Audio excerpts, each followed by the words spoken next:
And much gratitude to the staff and for all of those who were tracking my movements this morning, wondering if I was going to make it.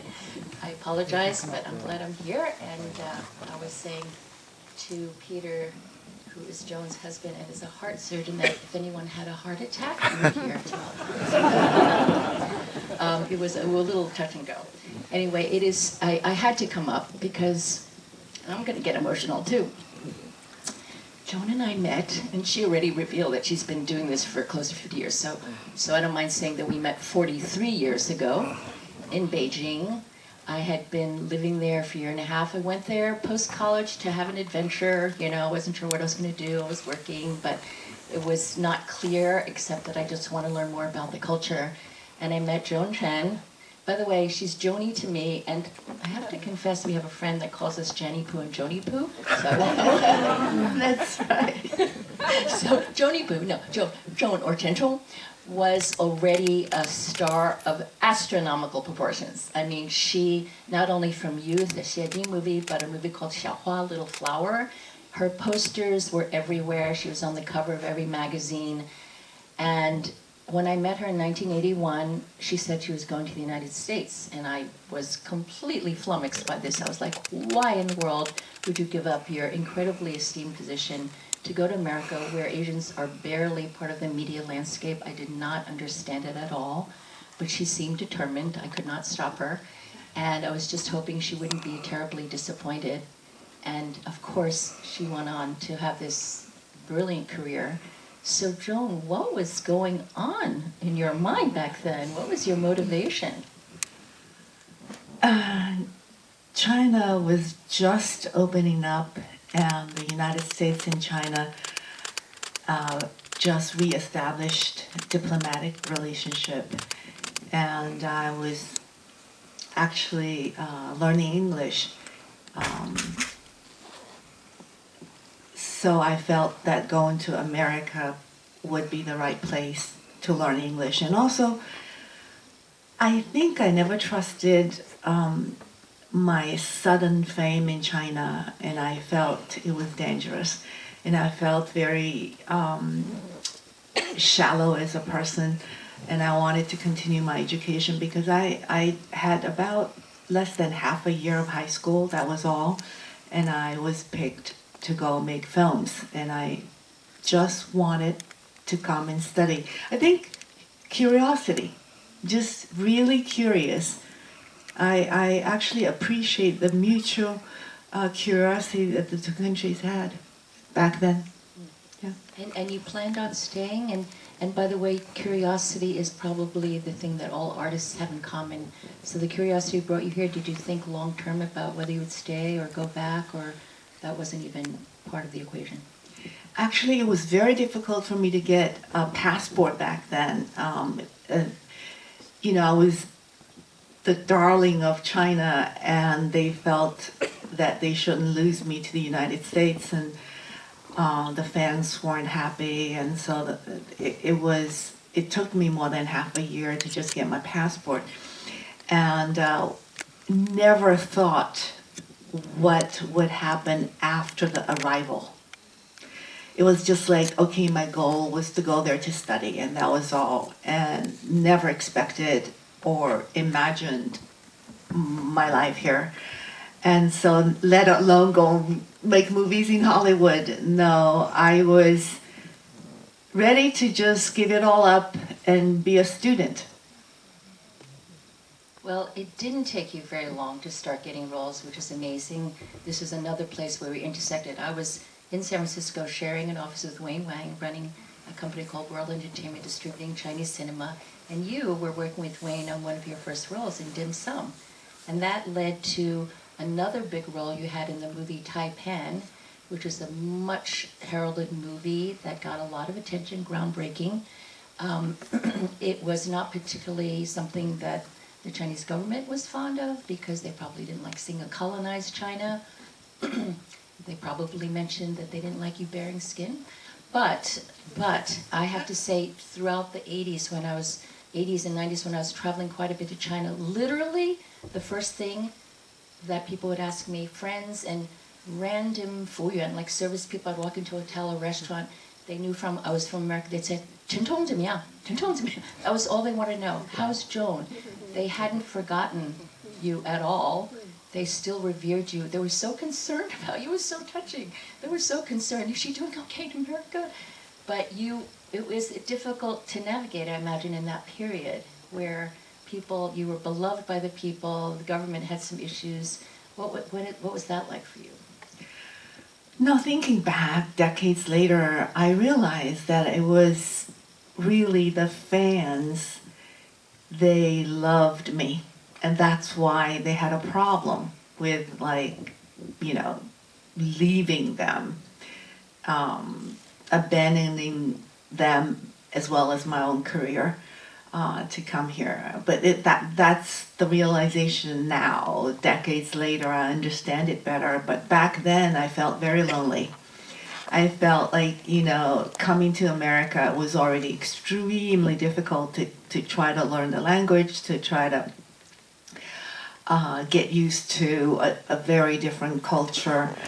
And then I felt like, could I even ever go back now that the fans felt that I've betrayed them, especially after Taipan came out, that I played the lover of a Taipan, a white person who they at that time they felt like these were the kind of Taipans were the kind of people who brought in the opium and ruined China, and to be a willing lover was something that really was kind of disgusting to them, and so I was in a really bad position. The newspapers started to talk about my betrayal of my motherland, and so it was a very, very difficult period for me in school, and trying to break into Hollywood and knowing that I'm offending my fan base in China. So it was a difficult time. But you pulled through, and you're working regularly in China now. And as mentioned earlier, the film that it's so hard to believe, really, back in the years. Again, our lives intersected so much. You had the most memorable role in that incredibly acclaimed movie, The Last Emperor. Bernardo Bertolucci was able to get into the Forbidden City and shoot there. I was working with Steven Spielberg on a movie called Empire of the Sun, where the whole city of Shanghai became available to us. Things that would be very difficult to achieve now, of course. And then you went on to do Twin Peaks, and you were in Heaven and Earth with my former partner Oliver Stone. I have some great photos of us singing in Thailand. I won't share them right now. You did action movies with Rutger Hauer. You had such an incredible career, very, very, very varied, and mostly here at the time. What can you share about all those different experiences working with different kinds of directors and different genres? I wasn't at all expecting to work in Hollywood. I felt that was an impossibility. When I first came to the United States, I never really saw any Asian faces on the screen, or once in a big while when I did see, they were like one servant or some laundry person, one or two shots. And so I never really expected that. And in school, I was actually working in the restaurants, supporting myself through school. And one day, one of my classmates, who were a little bit older than the other students, and she was a professional stunt woman working in Hollywood. And I found her, missing class all the time because she was working. And we got to talk, and she said, "Oh, I can't believe it. You work in the restaurant? You won Best Actress in China?" And said, it pays much better if you work a day on the set in Hollywood compared to the restaurant. And that was the reason that I wanted to get a little more pay. And so I said, I don't know how to go about it and do it. And she said, you find an agent. I said, what is an agent? In China, there was never agents. I was like, so where and how? And one day she came back from another shoot and she gave me a slip of paper and she said, here you go. This is where you must go. And it says Bessie Lou Agency. Bessie Lou Agency at that time represents all Asians, every Asian. That was the only agency. And so I was in Northridge, in Cal State Northridge, and I took the bus for about like 2 hours to get to Hollywood and walked into a Bessie Lou Agency. Back then, Bessie retired, and so it was Guy Lee who was there. The office was like pretty empty. And I walked in, the secretary said, oh, do you have an appointment with Guy? I said, I didn't even understand the concept of appointment. Because back in China, we show up at friend's house. There was never a need for making appointments. I said, I don't have an appointment. And said, well, you can't see Guy if you don't have an appointment. And Guy was inside. There was no one else. Guy said, okay, send her over.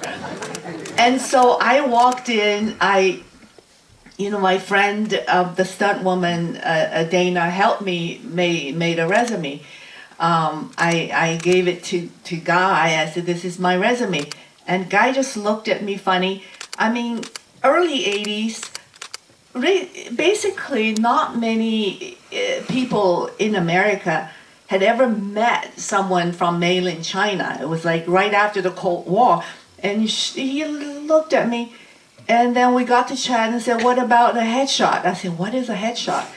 And then he showed me these headshots of different men and women, and most women were the same, like the anime Wong haircut.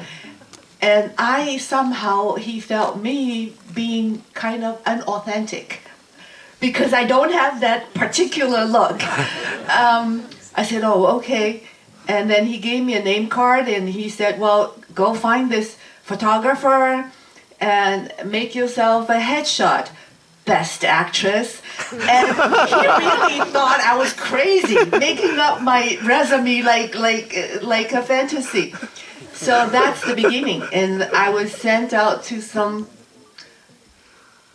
fried chicken, some commercial thing. They had an open call, and I went there. I saw all these different girls, and I got scared. I left, and Guy said, "Well, if you can't do that, I sent you out. You need to go." I said, "Okay, I'll go next time." And then next, I got a part in. Was there a show called Simon, something like that? An old TV show. There was a Miss Taiwan, and you just walk across the street, no line. And I got that part. and there was one other one. There was some really B film. I played the corpse of a dead whore. And these two things that kind of got me into SAG. Wow. Yes, let's hear it for you, Joan. So funny, so touching, and also so sad. God, it does make me emotional because it mirrors so much of what the immigrant experience has been like for many. Because this is what I warned you about, Joan, back in 19. You're at the top of your game in your home country, and you come here with big dreams, and you have to start all over again. And back in the day, I was there too. There were no Asians. I mean, there was James Hong and Beulah Ko, and they were represented by Bessie Lou too. Every Asian actor, even if you were being that butler in the background, that was the Bessie Lou client. We've come a long way. We've come a long way. We certainly have. I mean, it's so much better and so much hopeful now. I think it's wonderful. Okay, so the opening night film of this lovely festival was Dìdi, You've worked with so many people, but on Dìdi, directed by Sean Wong, and I think Nai Nai and Waipo might be in the audience today. I saw them outside. They are. They're there. And Sean's mom, Cynthia, they're all there. They're almost like family to me now. Sure. I got to meet Nai Nai and Waipo during the Oscars with Sean's short film, Nai Nai and Waipo, of course, was nominated. It was such a pleasure. They were absolutely delightful. But you are now working with first-time director, a lot of first-timers, a lot of non-actors. What was that experience like for you? So when Sean first approached me, he gave me the script, and it was such a good, solid script. You know, for a writer-director of that young of an age, I was really impressed. And just feel like, and I love working with young people, you always get that energy, that enthusiasm.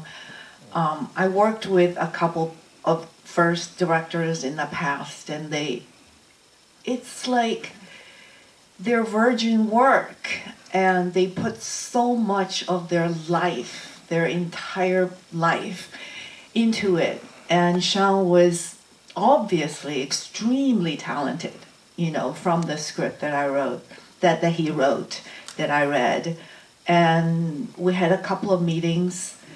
It was not a hard decision at all. Through the making of it, I was in a way really relieved and happy that he was, as a first-time director, very assured and calm, very calm, with a very tight schedule, pretty specific, knows what he wanted, and just very gentle touch, very gentle touch. And his sincerity, he's so in touch with his inner feelings and his sense of humanity, love for the family. I'm so happy for him, like so thrilled that this film is now giving him more opportunity. Yeah. I'm so thrilled for him. I'm so thrilled for the audience, for many of you who get to see films like this in this era, because this did not exist before.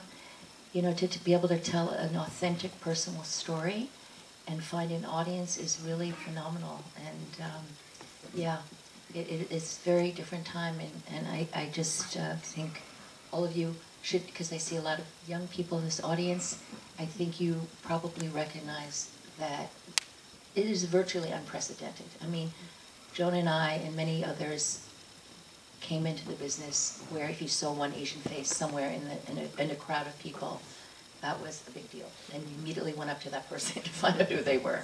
So now we have lots of role models, a plethora of talent, actors, writers, directors, producers, and on, journalists, and a whole ecosystem. And I do want to shout out both two organizations. One is called CAPE, Coalition of Asian Pacific Americans, and another is Gold House. There are, I happen to be a founder of Gold House, a co-founder, but the point is that there really is a sense of community for the first time, which simply did not exist. Okay, so Joan, it wasn't enough for you to be making so many films as an actor across different continents. Something pulled you into the world of directing, and particularly into this story that you're all about to see, Xiu Xiu, the Sent-Out Girl. What was that roiling inside you? I wasn't planning to be a director at all. My friend told me the story of Xiu Xiu, the Sent-Down Girl. It happened to a friend of hers, and she at that time said, I'm wondering of writing this into a novella. And I was moved when she told me the story, and pretty soon she had the novella written. And I brought it with me when I went to Berlin Film Festival as a jury member.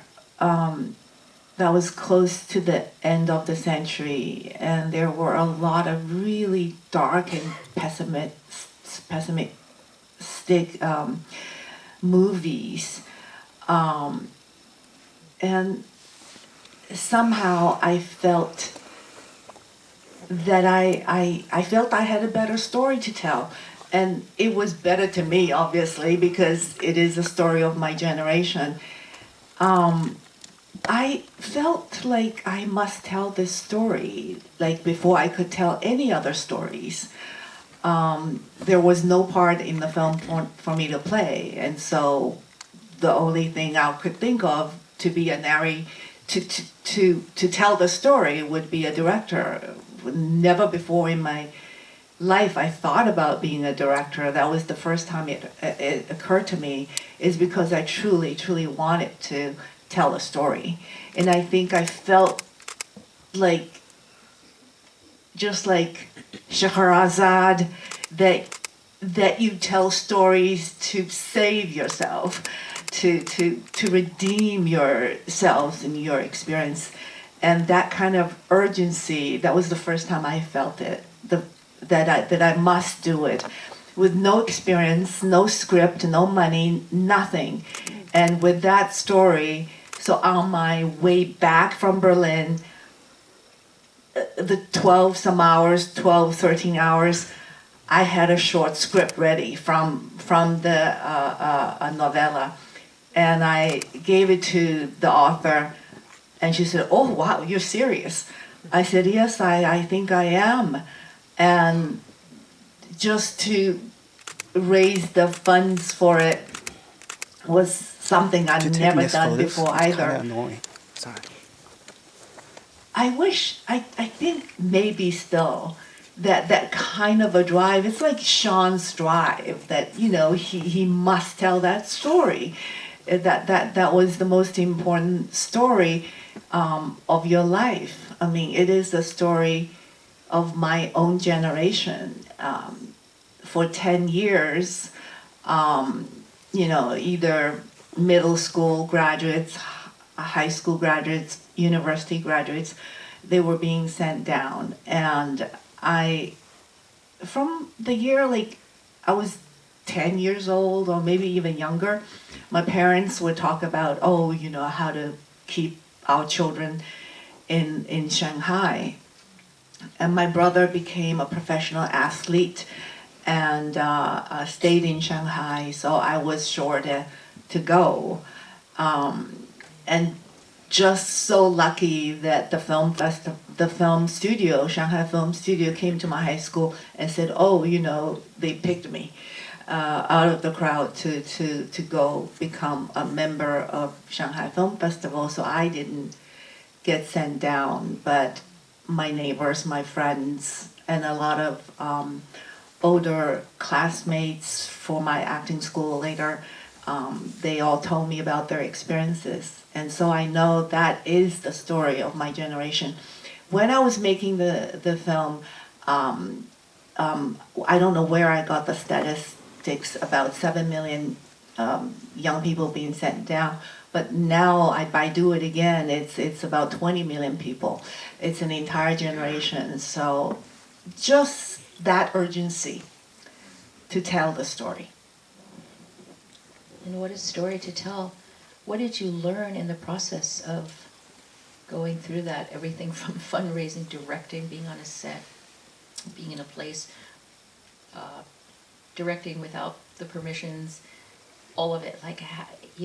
What were the biggest challenges and the rewards? I mean, it's pretty incredible. You are fearless. Oh, thank you.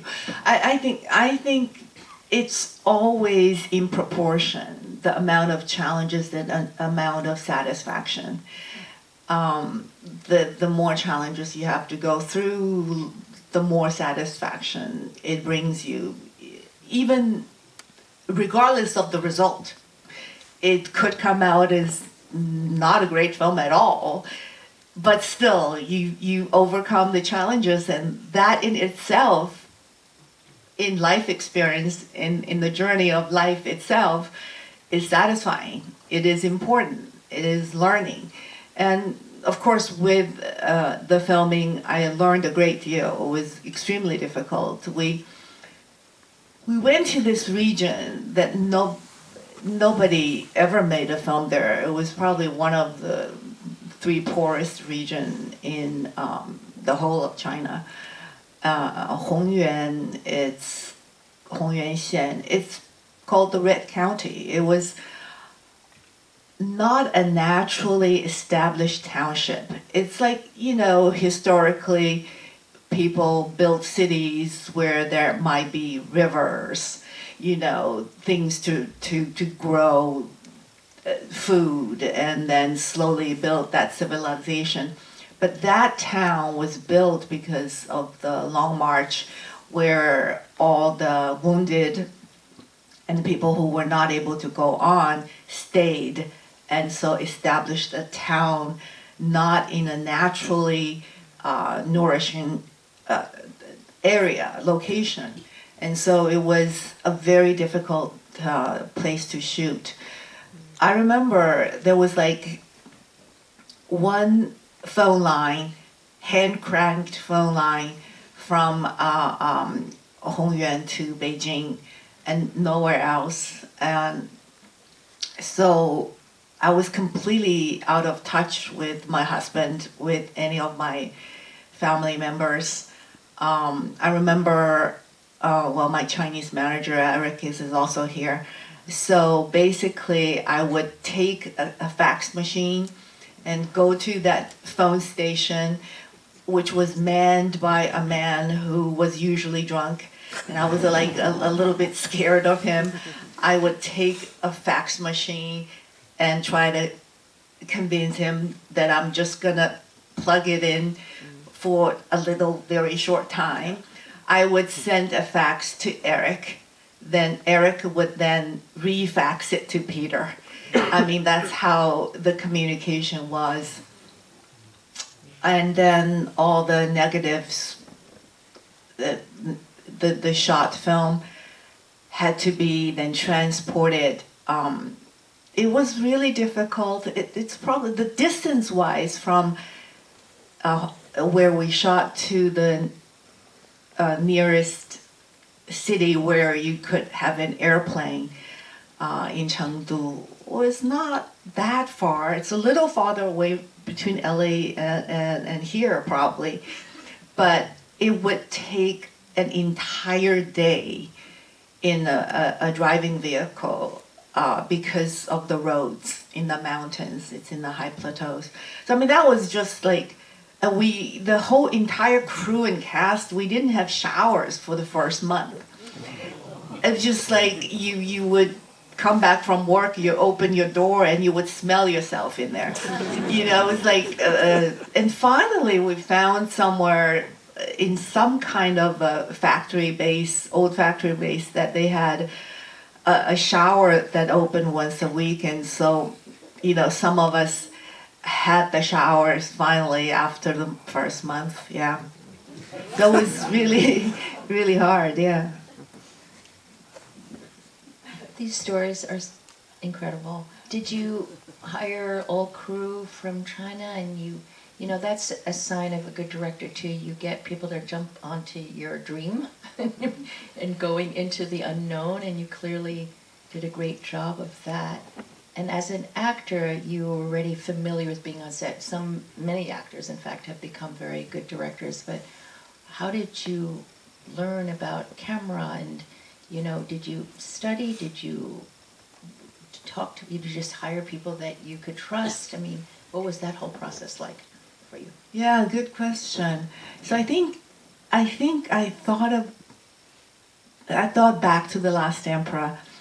And back then, I started the process when I was 25. When Last Emperor finished shooting, I was 26. And I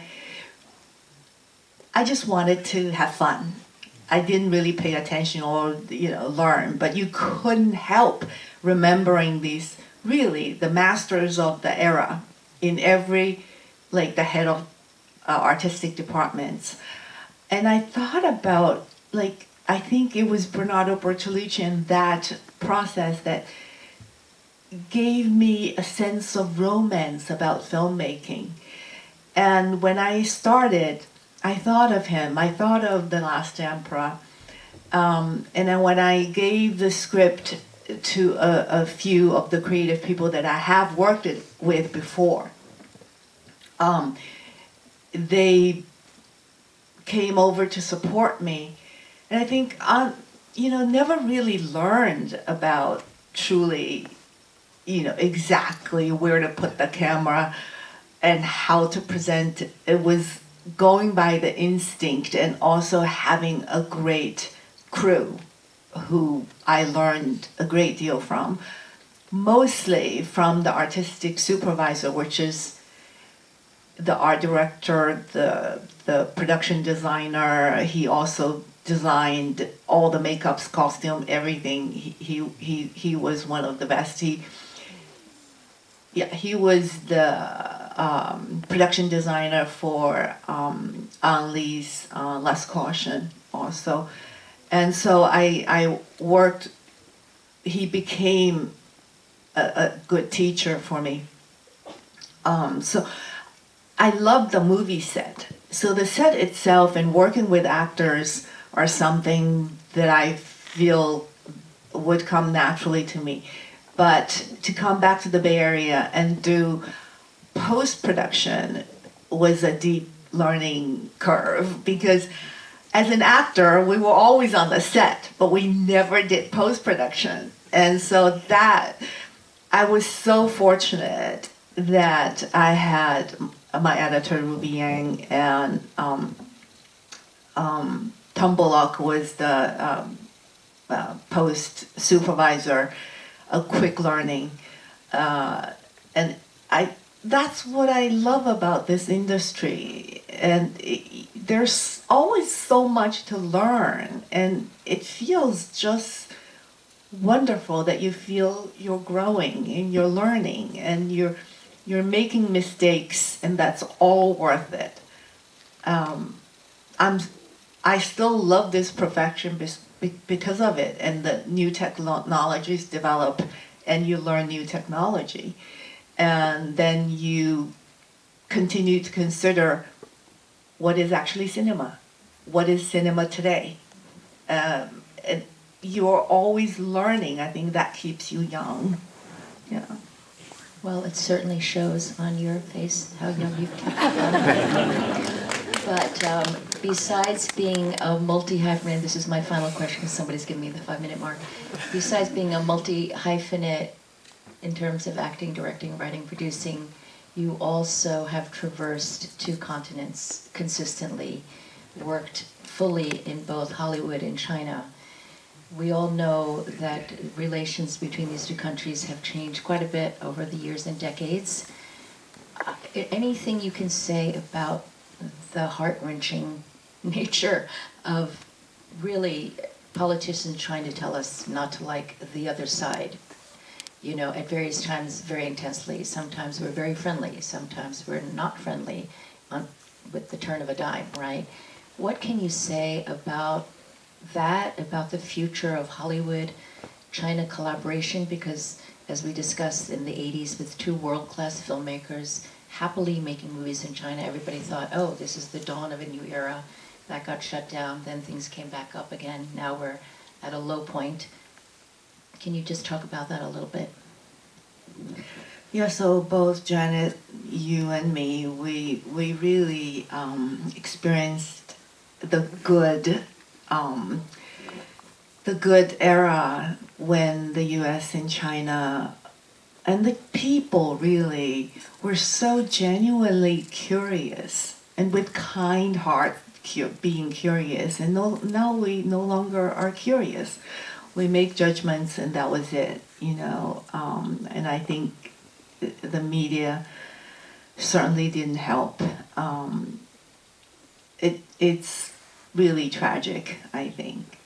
You know, when Last Emperor was made, the Chinese government was so supportive that every extra, there are hundreds and thousands of extras, were soldiers from the army. They were so disciplined. They were the best extras, and they all came, had their heads all shaved off, and they like training that they do every day, so good. And Forbidden City was closed down for us to shoot there, and then the second palace, which was when the Japanese made Puyi the emperor again, was also exactly in that palace. We shot in the real palaces, which never happened again, and that was how supportive the Chinese government was to make co-productions, and you experienced it in Shanghai. And today, it just seemed like so arbitrarily, the two countries decided that, so fearful of the other, so much accusations. These things had little to do with people, with us, with people. And, we all know that the US and China have such complementary strengths. There are things that we do well here, and there are things that they do well there, and they're very complementary. I mean, just, the US have this creative juice because of probably our diversity and immigrants and the freedom. You have all these new creative process, good with invention, research and invention, and you do need a place where people could apply, so the application and the development is where China does so well. And just imagine if these two countries come together, that would be like a brand new world economy. That's what we understand as people, but I don't know about our leaders. I mean, that is, hopefully, art would be the bridge, and hopefully we will make films that that will express humanity, that we share so much in common. We're all humans of this universe, more and more. I mean, in front of AI, in front of all these machineries that is taking over us, we as a humanity is together. So I'm still hopeful. I'm still hopeful. Thank you. I'm hopeful too. I think that if anything, storytellers have to double down. Like, this is what we do. This is how we can make a contribution to the world that we would like to see. And well said. So, Joan, you have shared so generously and so deeply. And I feel very privileged to have known you for all these decades. Thank you so Our much. lives have had strange, intersections, but so much of what you say touches me deeply, and I'm sure the audience as well. So thank you all for joining us. And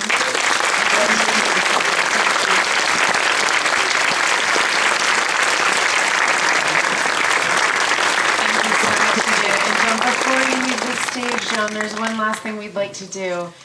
It was Joan's birthday on Friday. She's gonna murder me for saying this.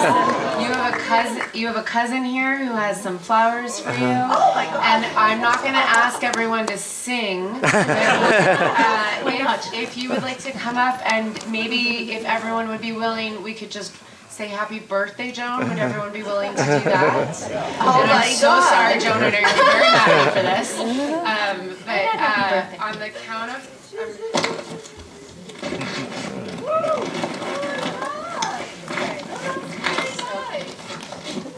All right. 1, 2, 3, everyone. Happy birthday, Joan. Thank you so much.